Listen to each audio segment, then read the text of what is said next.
Hello' everyone, welcome back to a new mini vlog. যিহেতু প্ৰিন্সৰ গৰম বন্ধ চলি আছে, ক'ৰবালৈ নহয় ক'ৰবালৈ গৈ থকাই হৈছে। আৰু এয়া আমি আজি ওলাই আহিছোঁ তেজপুৰলৈ বুলি। মই যিহেতু কেতিয়াও অহা নাছিলোঁ তেজপুৰলৈ, তাক কৈ আছিলোঁ যে এদিন লৈ যাবাচোন দেই। সি বোলে ব'লা বন্ধ থাকোঁতে আজিয়ে যাওঁ নহ'লে, সেইকাৰণে ওলাই আহিলোঁ গোটেইকেইটা। আৰু এতিয়া আহি পেলাই মাহীহঁতৰ ঘৰৰ পালোহি নগাঁও। ভাবিলোঁ মাহীহঁতৰ ঘৰটো এপাক সোমাই যাওঁ, যিহেতু বহুত দিন অহা নাছিলোঁ।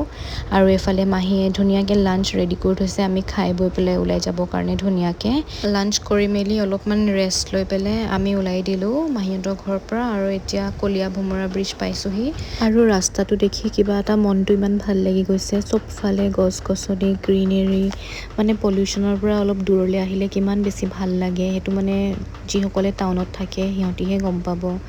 আৰু এয়া ফাইনেলি পালোহি আমাৰ হোটেল। আমাৰ হোটেলখন হৈছে ব্ৰহ্মপুত্ৰ মেনৰ, একদম তেজপুৰ টাউনত আছে, ট্ৰেণ্ডছৰ ওপৰত।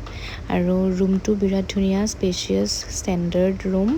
এইফালে গুণো শুই আছে, আমিও অলপমান ৰেষ্ট লৈ এয়া ওলালোঁ গধূলি ফুৰিবলৈ তেজপুৰ টাউনখন। আৰু এইফালে অলপমান মোৰ লুকটো দেখাই দিছোঁ আজিৰ। তাৰপিছত আমি গাড়ী টাউনত পাৰ্ক কৰি পেলাই টমটমত ফুৰিছোঁ, যিহেতু ওৱান ৱে হয়, আমি নাজানো কোনফালে যাব লাগে কি কথা। মাহঁতেও চাহ তাহ খালে, আমিও কিবা এটা খালোঁ। আৰু এয়া ৰাতি হোটেলত অহাৰ পাছত আমি ডিনাৰ কৰি গুণুৰ লগতে লাগি আছোঁ। আজিকালি যিহেতু বেছিভাগ সময় আমি গুণুৰ লগতে থাকিব লাগে, বহুত বেছি ভাল লাগে সেইখিনি সময়। আৰু মা আৰু প্ৰিন্সে টিভি চাইছে, ডিনাৰ কৰি আছে। আজিলৈ আহিছোঁ, কাইলৈ লগ পাম। আৰু এয়া নেক্সট ডে একদম দেৰিকৈ চেক আউট কৰিছোঁ হোটেলৰ পৰা, মানে একদম আৰামত ওলাই আহিছোঁ ফুৰিবলৈ। আৰু এয়া আহি পালোহি ঊষা অগ্নিগড়। সৰুতে কিতাপত পঢ়িছিলোঁ, এতিয়া ফাইনেলি চাম আৰু। ইমান ধুনীয়াকৈ পাৰ্ক নিচিনা বনোৱা আছিল, নাজানো নহয়, আহিহে দেখিছোঁ। আৰু মানুহো বহুত হৈছিল দেই, হয়তো গৰম বন্ধৰ কাৰণে নেকি, ঢেৰ মানুহ। এইফালে গুণো আছে আইতাকৰ কোচত, মানে অকণমান সি আমনি কৰি আছিল। আজি বতৰটো অলপ গুপগুপীয়া গৰম পৰিছিল যদিও ৰ'দ নাছিল, সেই গতিকে আইতাকে লৈ আছে। আৰু এয়া পাৰ্কৰ ভিতৰলৈ আহিলোঁ, ঊষা চিত্ৰলেখাৰ ষ্টেচু চালোঁ। তাৰপিছত আমি অকণমান ওপৰলৈও গ'লোঁ, তেজপুৰ চিটিখন বোলো ওপৰৰ পৰা কেনেকুৱা লাগে চাই আহোঁ।